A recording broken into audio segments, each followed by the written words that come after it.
regalín pa'l mi fiu. Lo que pasa es que tiende todo, ¿sabes? La PSP, el iPo, el Barbie peinaos y brillo. Guases de hoy están lefalfiaos. ¿Qué es eso que suena?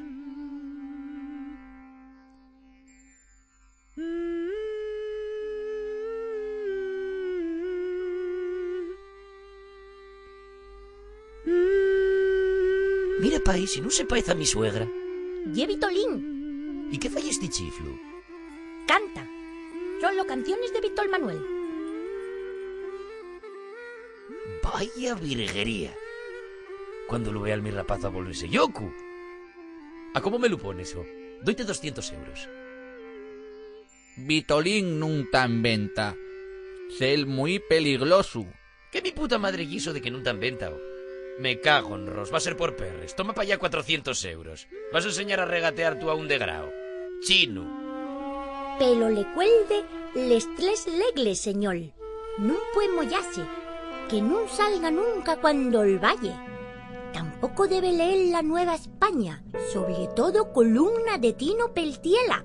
Y lo más importante, por mucho que grite, aunque alme la de Dios, nunca, nunca, jamás puede comer después de ver tilapia de grupo.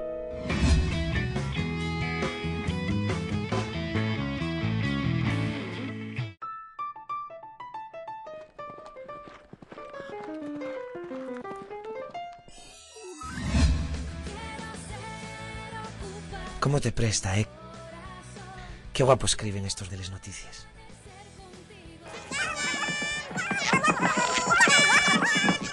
¿Tienes fama otra vez? Pero que tenés la solitaria. Bueno, anda, vale. Vigila los Vitorín, que voy para la cocina.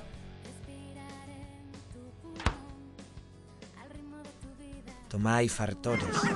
¡Rey Dios! Bueno, pero si comisáis por una pata.